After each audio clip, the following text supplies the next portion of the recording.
Good morning, students. Myself Harish, and today we are going to start the another topic in our chapter, magnetic effect of current. We earlier studied that how we can produce the magnetic effect by using a wire which carry current and magnetic effect due to the current carrying circular loop. In this series, our third topic is magnetic field due to the current carrying solenoid. So first of all, we are going to study about the how we can produce magnetic effect by using a solenoid, how we can construct or how we can change the strength of magnetic field by a solenoid. So let's start today topic. So student, आज का जो हमारा topic है magnetic field due to a solenoid. इसके अंदर देखो कि सबसे पहले हम बात करते हैं कि सोलेनोइड होती क्या है। हमने अभी तक जो स्टडी की है उसके अंदर हमारे पास एक वायर थी, उसके अंदर जैसे ये वायर है, इस वायर को अगर हम ऐसे सीधा रखकर इसको एक बैटरी के साथ कनेक्ट कर देते हैं तो इसके चारों ओर एक सर्कुलर फॉर्म के अंदर मैग्नेटिक फील्ड बनता है, जिसको हम एंटी क्लॉकवाइज या क्लॉकवाइज डायरेक्शन के अंदर डिफाइन कर सकते हैं मैक्सवेल के रूल के अकॉर्डिंग। और फिर दूसरे पार्ट के अंदर ये था कि इस वायर को अगर हम इस प्रकार एक सर्किल की शेप दे देते हैं, सर्किल की शेप देकर इसको हम एक बैटरी के साथ कनेक्ट कर देते हैं तो ये सर्कुलर लूप बन जाता है। और इसके चारों ओर जो मैग्नेटिक फील्ड बनेगा उसको हम दो पार्ट्स के अंदर यहाँ पर कंसीडर करते हैं, क्लॉकवाइज और एंटी क्लॉकवाइज के अंदर। इसी सीरीज के अंदर थर्ड पार्ट है magnetic field due to a solenoid. Solenoid के अंदर क्या होता है कि इसी वायर की जो शेप है वो हम थोड़ी सी चेंज कर देते हैं। देखो किस प्रकार, इसमें हम वायर को एक हेलिक्स की स्ट्रक्चर देते हैं, हेलिक्स यानी कि स्प्रिंग की तरह। अब जैसे मान लो ये वायर है, इसका एक सिरा यहाँ पर है हमारे पास, ये वाला, इसको हम थोड़ा सा ऐसे रखते हैं और एक बार एक मार्कर हम यूज़ करते हैं यहाँ पर इसकी कंस्ट्रक्शन के लिए। तो इसमें देखो कैसे होता है, वायर को हम ऐसे लपेटते हैं इस प्रकार, ऐसे हम राउंड इसके ऊपर देते रहेंगे आगे से आगे। ठीक है, तो ये इस प्रकार क्या होगा, अब ये जो इसकी स्ट्रक्चर बन गई, ये स्प्रिंग की तरह बन गई। यहाँ पर दो वायर इसमें हमारे पास आ गई, एक ये वाला सिरा और एक दूसरे वाला। इन दोनों को हम बैटरी के साथ कनेक्ट कर सकते हैं। तो ये जो वायर की शेप बनी है यहाँ पे, अब इसको मैं यहाँ से निकाल देता हूँ बीच में से। ठीक है, तो ये देखो आप, ये जो एक स्प्रिंग की तरह हमारे पास स्ट्रक्चर बनी है वायर की, इसको हम सोलेनोइड के अंदर कंसीडर करते हैं। और अब जैसे मान लो हमारे पास एक ये बैटरी है, इस बैटरी के साथ जब हम इसको कनेक्ट करेंगे, अब ये बैटरी है, इसकी हम क्या करते हैं, इस सोलेनोइड की वायर हमने इसके साथ लगानी है बैटरी के साथ, यानी कि एक वायर, एक सिरा इसका वायर का हमने इस पॉजिटिव के साथ या नेगेटिव जो यहाँ पर टर्मिनल है इसके साथ हमने लगा दिया, और इसका दूसरा सिरा जो है वायर का हमारा, वो हम बैटरी के पॉजिटिव टर्मिनल के साथ लगा देंगे। तो अब जब इसमें करंट फ्लो करवाएंगे तब ये हमारे लिए एक मैग्नेट की तरह बिहेव करेगी। एक्चुअल में अभी क्या है कि बैटरी जो डिस्चार्ज है और पुरानी बैटरी है तो भी ये काम कर नहीं रही। अगर इसकी जगह हम सही बैटरी लेंगे तो ये हमारे लिए एक मैग्नेट की तरह काम ये वायर है वो करेगी। तो मेन काम इसके अंदर देखो, सबसे ज़्यादा जो स्ट्रक्चर है वायर की वो इम्पोर्टेंट है। तो वायर की जो स्ट्रक्चर है वो सबसे ज़्यादा इंपॉर्टेंट रोल प्ले करती है एक वायर को मतलब सोलेनोइड बनाने के लिए। तो इसमें देखो हम क्या करते हैं, सबसे पहले इस तरह की शेप बनाते हैं स्प्रिंग की, जो भी हमने बनाई थी थोड़ी देर पहले। ऐसे हमारी स्ट्रक्चर बनती है ये। तो वायर जब इस फॉर्म में बनती है उसके साथ हम आगे यहाँ पर एक बैटरी लगाएंगे, बैटरी का पॉजिटिव टर्मिनल, नेगेटिव टर्मिनल, और यहाँ पर हम इसके साथ एक स्विच लगा देते हैं ऑन ऑफ के लिए, और दूसरा पार्ट ऐसे कनेक्ट हो जाएगा। तो ये एक सोलेनोइड बन गई। सोलेनोइड का जो सर्किट डायग्राम है हम वो यहाँ पर कह सकते हैं इसको। अब फिर एक बात ये आती है कि सोलेनोइड और बाकी जो दोनों पहले वाले पार्ट थे हमारे, स्ट्रेट वायर थी, एक सर्कुलर लूप था, और सोलेनोइड, तीनों के अंदर डिफरेंस क्या है। तो सोलेनोइड जो है वो एक तो क्या होगा कि इनमें सबसे ज़्यादा पावरफुल मैग्नेट की तरह काम करती है, और दूसरा इसमें एक और इम्पोर्टेंट इसका मतलब हम कह सकते हैं कि इफेक्ट है वो ये है कि हमारी सोलेनोइड जो है वो एक बार मैग्नेट की तरह काम करती है। यानी कि बार मैग्नेट हमने जो देखी हुई है, तो बार मैग्नेट के अंदर देखो जिस प्रकार हमारे पास एक रेक्टेंगुलर इस तरह की एक रोड होती है, उसमें एक तरफ नॉर्थ एक तरफ साउथ पोल होता है, और यहाँ से फील्ड लाइंस निकलकर साउथ की ओर आती है। ये बार मैग्नेट का कंसेप्ट होता है जो आपने पहले से पढ़ रखा है। तो सोलेनोइड जो है वो सेम ये काम कर सकती है, क्योंकि देखो जो स्ट्रेट वायर का केस था और जो लूप वाला था, उन दोनों केस के अंदर मैग्नेटिक फील्ड जो है उसकी डायरेक्शन हम क्लॉकवाइज या एंटी क्लॉकवाइज के बेस पे बताते हैं। लेकिन सोलेनोइड के अंदर जो मैग्नेटिक फील्ड बनेगा उसके अंदर हम नॉर्थ और साउथ पोल की तरह इसको मेंशन कर सकते हैं, यानी कि ये बिल्कुल सेम बार मैग्नेट की तरह नॉर्थ और साउथ पोल भी बनाती है। अब इसके अंदर एक पोल इसका साउथ होगा, एक नॉर्थ होगा। वो कौन सा होगा, वो हम आगे एक रूल होगा इसके अंदर हमारा क्लॉक फेस रूल, उसके अंदर पढ़ेंगे। तो पहला हमारा काम ये है कि क्लॉक फेस रूल के अंदर ये होता है कि करंट की जो डायरेक्शन है, करंट किस तरह से एंटर कर रहा है। जैसे मान लो ये वायर है हमारी, इसमें करंट का बैटरी का पॉजिटिव यहाँ लगा हुआ है, तो करंट इधर से निकलेगा, और सोलेनोइड के अंदर इस तरह से एंटर कर रहा है। एंटर करने की डायरेक्शन ये है, मतलब इस प्रकार। तो ये डायरेक्शन जो है हमारी वो कौन सी है, एंटर करने की डायरेक्शन है ये क्लॉकवाइज। क्लॉकवाइज करंट इसमें जा रहा है। अगर सोलेनोइड के अंदर करंट क्लॉकवाइज एंटर करता है तो वो पार्ट साउथ पोल की तरह काम करता है। तो एक तरफ साउथ होगा तो दूसरी तरफ अपने आप नॉर्थ पोल हो जाएगा, क्योंकि करंट जो है वो इसमें से घूम के इस प्रकार एंटर होता हुआ लास्ट में यहाँ से बाहर निकलेगा और नेगेटिव की तरफ जाता है। तो जिस तरफ से करंट एंटर किया वो अगर हमारा क्लॉकवाइज डायरेक्शन उसकी है करंट के एंटर होने की, तो वो साउथ पोल होता है, दूसरा नॉर्थ होता है। तो अब अगर साउथ इधर आ गया, नॉर्थ इधर हो गया, तो मैग्नेटिक फील्ड की डायरेक्शन नॉर्थ से साउथ की ओर, इधर भी नॉर्थ से साउथ की ओर। इस प्रकार हम यहाँ पे मैग्नेटिक फील्ड की डायरेक्शन बना सकते हैं। तो ये चीज़ सोलेनोइड होती है। अब इसकी अगर डेफिनेशन की बात करें, the solenoid is a long coil containing a large number of close turns of insulated copper wire. तो सोलेनोइड बनाने के लिए हमारे पास एक इंसुलेटेड कॉपर वायर होनी चाहिए। इंसुलेटेड कॉपर वायर का सिंपल सा एग्जांपल है कि जो हम घर पे फैन होता है या हमारा कोई भी वॉशिंग मशीन है, उसके अंदर जो मोटर लगी होती है, मोटर की जो वाइंडिंग होती है वो इंसुलेटेड कॉपर वायर की होती है। तो इस प्रकार हम एक इंसुलेटेड कॉपर वायर लेकर उसकी जो स्ट्रक्चर है वो इस प्रकार हेलिक्स की तरह बनाकर, यानी कि स्प्रिंग की तरह उसको अगर शेप दे देते हैं हम, तो वो हमारे लिए एक सोलेनोइड का काम करती है। तो अब इसके बाद बात ये आती है कि जो सोलेनोइड है उसकी स्ट्रेंथ हम कैसे चेंज या इसको हम इंक्रीज डिक्रीज कैसे कर सकते हैं।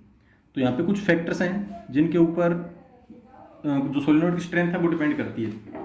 सबसे पहले जो फैक्टर है स्ट्रेंथ के, वो हम यहाँ पे मेंशन कर लेते हैं। नंबर 1 जो फैक्टर इसके अंदर है वो है the number of turns. Number of turns of in the solenoid. Number of turns का मतलब देखो आप कि जैसे अभी ये हमारी सोलेनोइड है, इसके अंदर जो गैप है दोनों इनके बीच में, अब दो टर्न्स हैं, एक जैसे यहाँ पर है दूसरा यहाँ पर आ गया, इस प्रकार इसमें अगर बीच में गैप ज़्यादा होगा तो स्ट्रेंथ कम होगी। अगर हम इन टर्न्स को बिल्कुल ही पास पास में कर देते हैं, यानी कि इस प्रकार जैसे जैसे हम इसको मान लो कि जैसे हमारा ये था, दोबारा से बना लेते हैं इसको हम। अब ये अगर हमारी एक कोई भी रोड है जिसके ऊपर एक बार हमने स्टार्टिंग में लपेटा हुआ है, अगर अब इनके बीच का गैप है काफ़ी कम कर दें, हम इनको बिल्कुल पास पास में इनको लपेटना शुरू कर देते हैं यहाँ पर ऐसे, तो इससे क्या होगा कि स्ट्रेंथ है वो इंक्रीज हो जाएगी। इस प्रकार जितना गैप कम होगा इनके बीच में, टर्न्स के बीच में, उतनी ही स्ट्रेंथ ज़्यादा होगी। तो इसको हम कह सकते हैं कि पर यूनिट एरिया के अंदर नंबर ऑफ टर्न्स इंक्रीज करना। यानी कि देखो हमारे पास अब इस साइज का ये एक मार्कर हमने यूज़ किया हुआ है एक बार, इतनी सी जगह के अंदर बहुत सारे हमने टर्न बना दिए, और अगर मान लो दोबारा हम इसको बनाएं, बीच में गैप बढ़ा दें इसके बीच में, इस प्रकार इतना बड़ा बड़ा इनके बीच में गैप अगर आएगा तो अब स्ट्रेंथ है वो पहले के कंपैरिजन में इसकी अब कम हो जाएगी। तो इसलिए नंबर 1 जो फैक्टर है वो है number of turns. Magnetic field बढ़ाना है तो हमें नंबर ऑफ टर्न्स बढ़ाने पड़ेंगे, और कम करना है तो हम कम कर सकते हैं। Second, the strength of current, यानी कि करंट जो हम प्रोवाइड करवा रहे हैं बैटरी के थ्रू। अगर मान लो नंबर ऑफ टर्न्स हमने बना लिए एक सोलेनोइड के अंदर 100, और पहले हमने करंट दिया था बैटरी से 2 एम्पियर, छोटी बैटरी है तो कम करंट देगी। अगर अब इस करंट को चेंज कर दे, हम बढ़ा देते हैं, अगर 4 एम्पियर कर देते हैं, पहले 2 एम्पियर करंट था, नंबर ऑफ टर्न्स 100 थे, और अब हमने मान लो 4 एम्पियर करंट बना दिया, नंबर ऑफ टर्न्स 100 ही हैं, तो भी अब स्ट्रेंथ चेंज हो जाएगी, क्योंकि फैक्टर पहला या तो हम नंबर ऑफ टर्न्स बढ़ाएं, अगर मान लो नंबर ऑफ टर्न्स हम नहीं बढ़ा सकते, मान लो कि हमने इसकी जो शेप है वो फिक्स कर दी, या हमारे पास वायर जो है वो एक लिमिटेड ही है, उससे ज़्यादा वायर नहीं है, तो नंबर ऑफ टर्न्स हम मान लो ज़्यादा नहीं बढ़ा सकते, तो हम करंट इंक्रीज करके भी मैग्नेटिक फील्ड की स्ट्रेंथ है वो इंक्रीज यहाँ पे कर सकते हैं। उसके बाद नंबर 3rd पार्ट इसका नेचर ऑफ कोर मटेरियल, ये इसके अंदर अगला पॉइंट आता है। अब ये देखो ये क्या होता है, तो कोर मटेरियल के अंदर देखो कि अभी जो हमने सोलेनोइड बनाई थी इसके अंदर हमने क्या किया था, जो नंबर ऑफ टर्न्स हैं उनको हमने किसके ऊपर लपेट के बनाया, एक मार्कर है उसके ऊपर। अब हमें पता है कि मार्कर जो है वो एक प्लास्टिक का बना हुआ है, तो ये कंडक्टर के अंदर कंसीडर नहीं होता। अगर मान लो इस मार्कर को हम यहाँ से निकाल देते हैं, मार्कर को निकालकर इसकी जगह कोई आयरन की चीज़ डाल दें इसके अंदर, या एल्यूमिनियम की डाल दें जो कंडक्टर के अंदर आती है, तो जितना ज़्यादा इसमें कंडक्टर मटेरियल वाली कोई भी रोड यहाँ पे इंसर्ट करेंगे तो भी मैग्नेटिक फील्ड की स्ट्रेंथ है वो काफ़ी ज़्यादा यहाँ पर बढ़ जाएगी। तो सोलेनोइड के अंदर 3 चीज़ें मेन होती है स्ट्रेंथ इंक्रीज करने के लिए, एक तो नंबर ऑफ टर्न्स को इंक्रीज करके, दूसरा करंट की अमाउंट को बढ़ाकर, और तीसरा कोर मटेरियल को चेंज करके। यानी कि कोर जो है वो अगर आयरन रोड की या इस तरह की होगी तो हमारे लिए ज़्यादा बेनिफिशियल ये रहेगा। तो ये तो टॉपिक था हमारा आज सोलेनोइड के बारे में। आपने क्वेश्चन लिखना है, explain the concept of solenoid and also describe the magnetic field due to a solenoid. उसके अंदर आपने सबसे पहले ये डायग्राम बनाना है नोटबुक के अंदर इस तरह से, और जो इसकी थ्योरी बुक में आपको टेक्स्ट बुक के अंदर मिल जाएगी उसमें से आप देख सकते हो। पहले आपने ये लिखना है कि ये बनती कैसे है, तो वो आपको सारा इसके अंदर बुक के अंदर दिया होगा ऑलरेडी कि हम कैसे इसके अंदर बना सकते हैं। तो हमें सबसे पहले पता होगा कि एक हमारे पास एक वायर होनी चाहिए ऊपर की, दूसरी एक बैटरी होनी चाहिए, एक स्विच होना चाहिए, और उस वायर को हम इस तरह से स्प्रिंग की शेप देकर बैटरी के साथ जोड़ेंगे तो मैग्नेटिक फील्ड की स्ट्रेंथ बढ़ जाएगी। अब उसके बाद अगला टॉपिक जो था हमारा, या इससे जुड़ा हुआ मेन टॉपिक कि बैटरी का साउथ और नॉर्थ कैसे बनाया जाता है, उसके लिए जो रूल एक यूज होता है यहाँ पर। तो अगला क्वेश्चन हमारा रहेगा, explain the clock face rule.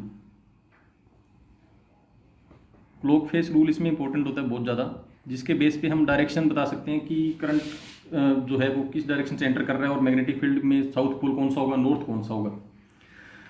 तो क्लॉक फेस रूल के अंदर जैसे वायर थी हमारी, सोलेनोइड की स्ट्रक्चर थी, ये हमारी सोलेनोइड आ गई।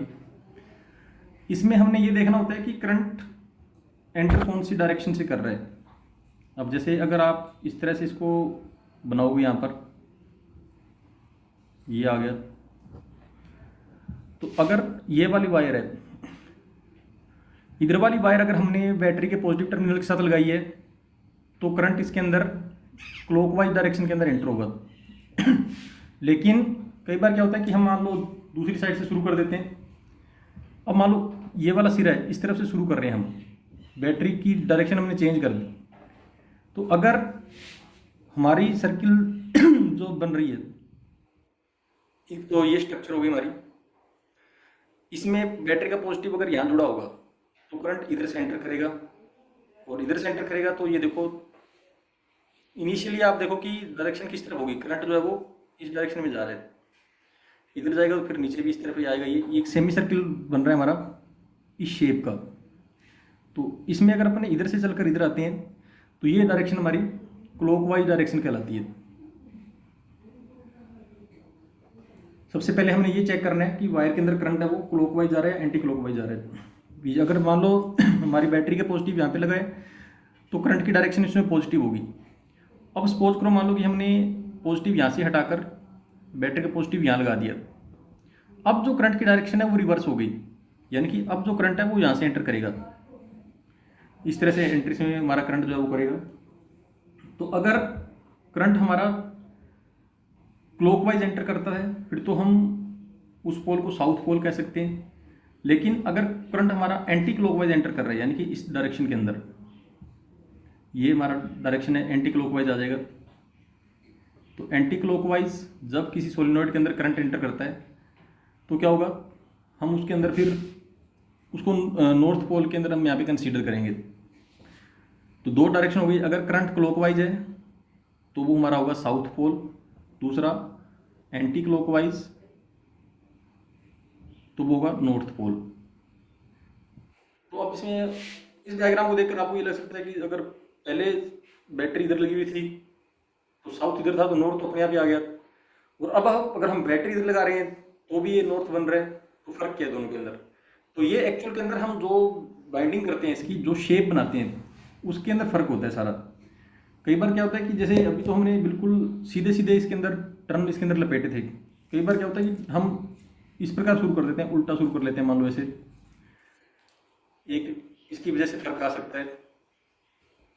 यानी कि इसके अलावा कई बार क्या होता है कि पहले यहाँ से जैसे ऊपर जा रही है वायर हमारी, ऐसे हमने इसको ले रखा है, फिर हम इस तरह से इसको इंक्रीज करना शुरू करते हैं इस तरफ। तो जो नंबर ऑफ टर्न्स होते हैं, इनकी शेप अलग अलग डायरेक्शन में हम बना सकते हैं। और जब हमारा स्कूल लगेगा, हम लाइव की क्लास मतलब लगाएंगे, तब हम लैब के अंदर ये चीज़ें करके देखेंगे कि किस प्रकार फ़र्क पड़ जाता है कंस्ट्रक्शन के अंदर। हर बार नहीं, ये नहीं होता कि अगर इस तरफ साउथ है दूसरी तरफ नॉर्थ ही रहेगा। जो वाइंडिंग की जाती है सोलेनोइड की, उसके अंदर अलग अलग मेथड होते हैं। तो अलग अलग मेथड जब आप यूज़ करते हैं, उसके अकॉर्डिंग हमें यहाँ पर इसकी जो डायरेक्शन है करंट की, वो फाइंड आउट करनी होती है। तो सबसे सिंपल काम आपने यही फोकस करना है क्लॉक फेस रूल के अंदर। अगर करंट क्लॉकवाइज एंटर करता है किसी भी सोलेनोइड के अंदर, तो वो पोल साउथ पोल बन जाता है। और अगर मान लो किसी भी सोलेनोइड के अंदर करंट हमारा एंटी क्लॉकवाइज एंटर करता है, तो वो नॉर्थ पोल यहाँ पर माना जाएगा। तो इसमें जैसे मैंने बात की थी, एक तो वाइंडिंग का मेथड ये होता है, इस प्रकार हम सीधा कर सकते हैं। एक दूसरा रिवर्स जैसे बोला जाता है, इसमें पहले नीचे से वायर ऐसे आ गई, हम इस तरफ से ऐसे घुमाना शुरू करते हैं ऐसे। तो अभी जैसे मान लो यहाँ पे पॉजिटिव लगा हुआ है, इसमें भी यहाँ पॉजिटिव लगा हुआ है, तो इसमें तो करंट आ रहा था ऐसे घूमकर, यानी कि ये डायरेक्शन थी जिसको हम क्लॉकवाइज बोलेंगे। लेकिन नीचे वाली जो डायरेक्शन है, इसमें देखो करंट ऐसे जाकर फिर ऐसे घूम रहा है, इस तरह एंटर कर रहा है, फिर ऐसे जाके ऐसे घूम रहा है। तो यहाँ पे जो डायरेक्शन थी करंट की, वो एंटी क्लॉकवाइज हो गई। यहाँ पे इसमें भी पॉजिटिव इस तरफ ही लगा हुआ है, यानी कि लेफ्ट साइड में यहाँ पॉजिटिव लगा हुआ है, लेफ्ट साइड में यहाँ लगा हुआ है। लेकिन फिर भी ये जो पोल है हमारा, ये साउथ की तरह काम करेगा, लेकिन ये वाला जो है ये नॉर्थ की तरह काम करेगा, क्योंकि जो वाइंडिंग का डिफरेंस है, जो शेप का डिफरेंस है, वो आ गया। अगर इस तरह से सिंपल वाइंडिंग होगी तो ये साउथ रहेगा, अगर यहाँ पे करंट आ रहा है, और अगर इस तरह से रहेगा तब इसमें यहाँ पे नॉर्थ आ जाएगा। ये क्लॉक फेस रूल होता है। सेकंड क्वेश्चन आपने ये लिखना है कॉपी के अंदर कि एक्सप्लेन क्लॉक फेस रूल। तो क्लॉक फेस रूल जो होगा वो हमारे लिए डायरेक्शन फाइंड आउट करने के लिए काफ़ी ज़्यादा इंपॉर्टेंट रहेगा कि किसी सोलेनोइड के अंदर किस तरह से हम डायरेक्शन इसकी फाइंड कर सकते हैं। क्योंकि अपने टेक्स्ट बुक में कुछ क्वेश्चन ऐसे दिए होंगे जिसमें आपको बताना होगा कि इसमें साउथ पोल कौन सा और नॉर्थ कौन सा है। तो वो तभी आपको पता लगेगा जब आप करंट की डायरेक्शन यहाँ पे देखोगे कि किस तरह से एंटर करंट इसके अंदर कर रहा है। उसके बाद हम इसको एक्सप्लेन कर सकते हैं। इसके बाद अगला टॉपिक है हमारा इलेक्ट्रोमैग्नेट। और इलेक्ट्रोमैग्नेट जो होती है वो ऑलमोस्ट एक सोलेनोइड ही होती है, लेकिन जब सोलेनोइड और इलेक्ट्रोमैग्नेट में बेसिक डिफरेंस क्या होता है वो हम थोड़ा सा यहाँ पे देख लेते हैं। कि जब हमने वाइंडिंग की इसकी बात की थी, कॉपर को हमने एक जैसे मान लो यहाँ पर एक प्लास्टिक के ऊपर लपेट दिया, तो भी ये मैग्नेट की तरह काम करेगा। लेकिन अगर अब इस कॉपर को हम यहाँ से निकाल कर किसी मेटल की ऑब्जेक्ट के ऊपर जब इसको वाइंड करेंगे, तब हमारी जो मैग्नेट है वो इलेक्ट्रोमैग्नेट के अंदर हम इसको कंसीडर कर सकते हैं। यानी कि बीच में अभी तो इसके बीच में मान लो फ्री स्पेस है, तब तो ये सोलेनोइड सिंपल सोलेनोइड मानी जाएगी। लेकिन इसके बीच में कोई और चीज़ आ जाए, ये मान लो पेन है, मान लो अगर ये मेटल का होता है इसे, तो अब हमने मटेरियल बीच का चेंज कर दिया। जिस चीज़ के ऊपर वाइंडिंग की हुई है वो मटेरियल जब चेंज हो जाता है तो वो हम फिर इलेक्ट्रोमैग्नेट के अंदर इसको कंसीडर कर सकते हैं। तो बेसिक डिफरेंस यही मान सकते हैं कि जो सोलेनोइड होती है उसमें बीच में फ्री स्पेस हो सकता है। कॉपर की वायर है वो बिना मान लो मेटल के हम अगर यूज़ कर रहे हैं तब हमारी मैग्नेट सोलेनोइड मानी जाएगी। और जब उसी वाइंडिंग को हम एक मेटल के ऑब्जेक्ट के ऊपर, जैसे मान लो सॉफ्ट आयरन कोर है, सॉफ्ट आयरन कोर सबसे सूटेबल माना जाता है इसके अंदर, तो सॉफ्ट आयरन कोर के ऊपर जब हम इसको रैप करेंगे तब हमारी जो मैग्नेट बनेगी। क्योंकि टेक्स्ट बुक में आपको इसकी डेफिनेशन मिलेगी कि an electromagnet is a magnet consisting of a long coil of insulated copper wire wrapped around a soft iron core that is magnetized only when electric current is passed through the coil। तो अब जो diagram की अपनी बात करते हैं कि दोनों के स्ट्रक्चर के अंदर क्या डिफरेंस हम यहाँ पे ले सकते हैं। जब भी सोलेनोइड का डायग्राम बनेगा वो आपने सिंपल बनाना है, ऐसे इस तरह से कॉपर की बाइंडिंग दिखानी है। यहाँ पे हम एक बैटरी लगाकर एक स्विच लगाकर ऐसे दिखा सकते हैं। ये हमारी सोलेनोइड बन गई। लेकिन अगर इलेक्ट्रोमैग्नेट आपने दिखानी है तो उसके लिए क्या करना होगा, सबसे पहले हम एक यहाँ पे एक आयरन की कोर दिखाएंगे डायग्राम के अंदर, सॉफ्ट आयरन कोर, यानी कि यहाँ पे हमें आयरन लेना है, एक रोड आयरन के हम ले सकते हैं। इसके ऊपर हमने वायर को लपेटना है ऐसे।